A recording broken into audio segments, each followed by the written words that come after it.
Hello guys and welcome back to my channel. I am so excited because this is like a first episode for Petite Talks and Petite discuss things. We will talk about all the things Petite. Today we are going to talk about discrimination. This idea came to my mind as a first idea to talk about because I think it's not talked about enough, and it will be fun to see some facts, some insights, read some articles, and just discuss with you as well. So please comment down below anything and any ideas or commentary or suggestions you have about this series and this topic specifically. Don't forget to like and subscribe if you like it and want more of these. Now, why discrimination? Just disclaimer, I don't like victim culture, and I think we are not going to grow and evolve if you're just going to victimize everything, everyone, and ourselves. That's the first main point. When I saw overweight people like kind of all the time saying and screaming that they are discriminated in society, like for example airplane seats are too small and all that, and then I thought about this one. Are petites discriminated in society and what we can do about it and all that? Firstly, I want to start with general kind of idea of discriminating. I think first, short people, they cannot do anything about it. If overweight or underweight people can kind of change something in their diets, in their sports routines and all that, short people are just short, just like tall people are just tall. And we can talk about discrimination that also tall people are discriminated in planes because usually they don't have even place for like tall legs and just normal legs, to be quite honest. So we could talk about it and talk about it and talk about it, about how you cannot do anything about it. And that's just really sad that so many people, since they are even young, they get discriminated by being tall, by being short, by being whatever size, you know? That's first. And if you talk about petites, I think the most thing which we all would agree is shopping or reaching top shelves, top cupboards, top everything. When shopping, for example, well, mostly, at least I have noticed that the most main things you need in life are not on like top shelves. Like there are usually some really more specific things, and I don't know, maybe I have, because I think in Latvia, when I lived in Latvia, they have like the tallest women, at least in Europe. I'm the short one. I think there I could many times need something which was like on top shelf. In Spain, I don't say it as much, and maybe it is because Spanish women are shorter and just Spanish people in general. Because I have noticed even one day I thought, what is even located on top shelves? I have never needed to do like reach them, and sometimes you might need to if you have, let's say, you have the whole category of coffees and your favorite coffees may be higher, and then that's what I have noticed. Sometimes like I need to reach a little bit more, but in general, like many times it's something really not usual, which no one really reach for. And if we talk about shopping, like fashion, I just want you to comment down below how many times, and even groceries as well, whatever, shopping in general, how many times have you had that you would love to try on, see better or whatever, like reach that on like top hanger or rack or whatever, and you just convince yourself that you don't really like that thing too much and you don't really want that and need that, just because you are too ashamed to like destroy all the rack or just ask someone, for example, to give it to you. So you just like convince yourself that jacket is not even so pretty, it wouldn't go great with my hair color or eyes, like I don't need that, because that's, I think, number one thing that really happens with me. Like I just convince myself I don't really need that things. About the discrimination thing, I was like thinking we should aspire and inspire women to be healthy. If you talk about like overweight, you know, like to be healthy, stay active, and not go for this overweight. Like love yourself as you are, but try to evolve and be better. Let's say like that, for your health and any reasons. But short, again, you're short. You cannot do anything. Do shelf things or rock things when they are like really, really up in the sky and you cannot reach. I was thinking, yeah, but you know, like they need to see the middle kind of customer or something. But then I thought, honestly, there are so many short women. 50% of the world is short. There are massive amount of short. And I understand like Latvia again, Netherlands, where like all the tall people, and then like, okay, you will not do that for like a 10% maybe shorties. But in Spain you could. But at the same time, obviously, sometimes you just need to locate the maximum amount of products you can, so you do that. It's like the same about like as kitchen cabinets or anything like that. I also have, but I don't have so bad. Like I have been in kitchens where you cannot really reach anything, even the rack for drying dishes, like the ones you use all the time every day. Usually I always say it really low because so everyone would reach it, even kids maybe. I have seen even some kitchens they have it so high, and it's like, why? Another thing, it just entered in my mind. That's why I'm like loving this series, and I hope I'm going to love it, and I hope you are going, because it's like it actually makes me excited. Another thing, mirrors. Have you had when you go to the public restroom or you visit a friend or something, and you come out from the toilet, you want to look in your face, and the mirror starts like about here, so you see your hairline like this. I hate that, especially in public restrooms where many times you're like, okay, I need to see if like, I don't know, I don't have a food on my face or whatever, you want to see that you're all okay. And it's like, okay, really hate that. Really, really, really hate that. Also, I would love to have a podcast, but I don't want to have a lone podcast. And I'm also not so smart and tech savvy. That's why I'm going to do more like this YouTube type of just talking. I would love to have like a buddy to do it with, and so, but in general, I think it will be fun. It will be fun to invite people like Petites from all the industries and talk with them. But as I said, right now I don't feel like I am strong enough. I don't know. Just let me know if you have ideas and if you would be interested.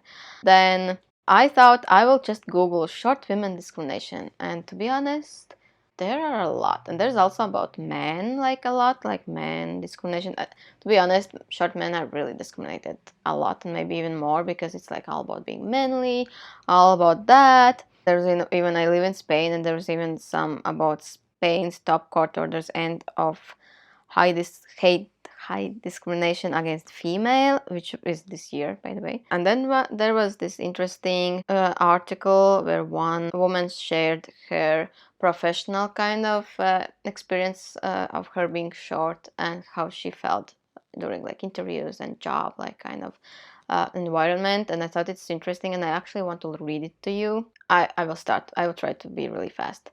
About 2 months ago, I had a presentation at a large company. As I walked through the lobby with 2 of my colleagues, I felt like a school kid. How many times have you felt that way? I have felt many times.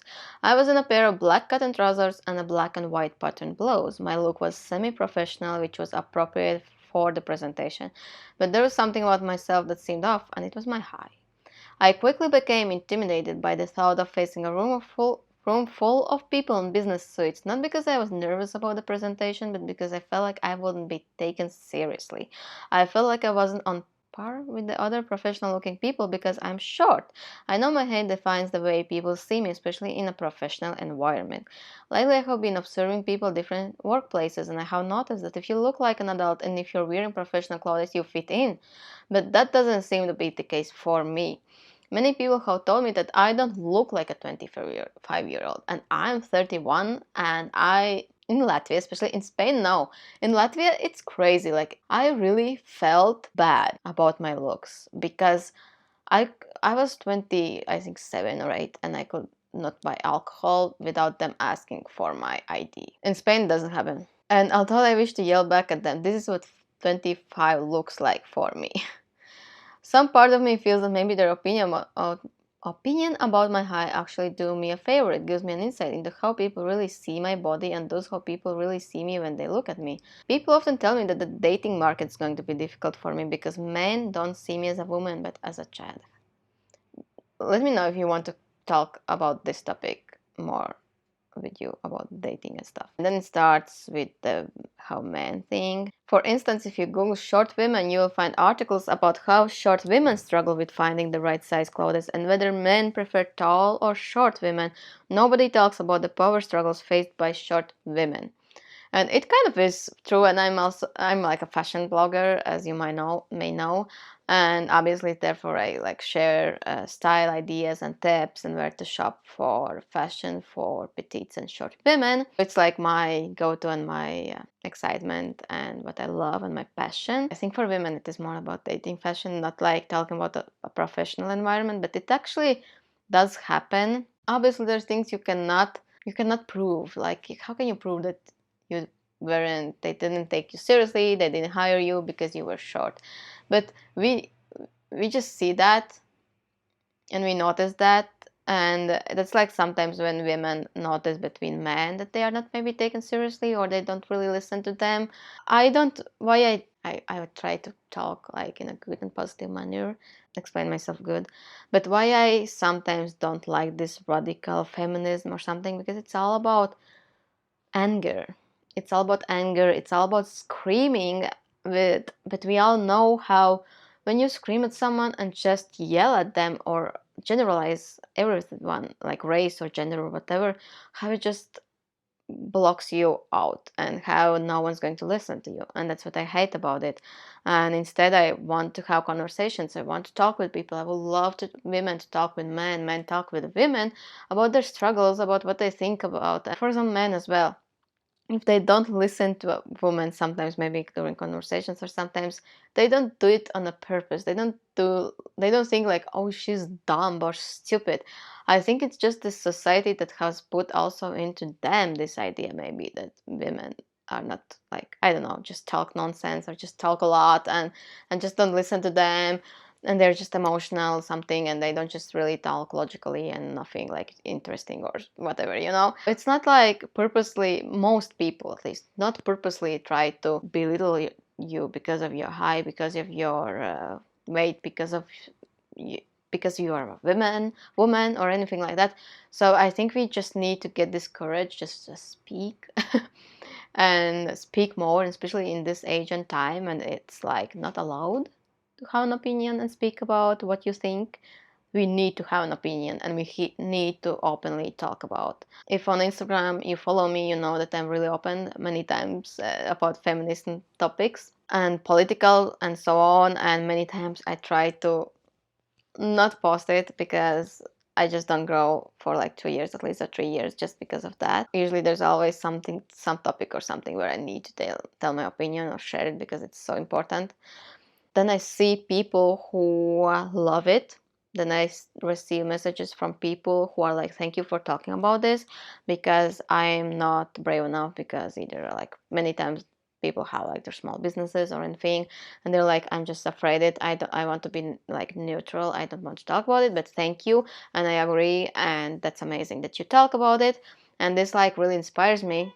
And I have understood that there's so many people who think like us and who think like me, but they're just scared to talk. You just can inspire them. Even brands, how push like hard button when I talk about really controversial topics, and that really inspires me. And I think there are so many people who think like you than you think there are, and therefore I just want to inspire you. Maybe this series even inspire you to talk about topics you want to talk about and your opinions. Last but not least, this will be a long video, I think. Modeling.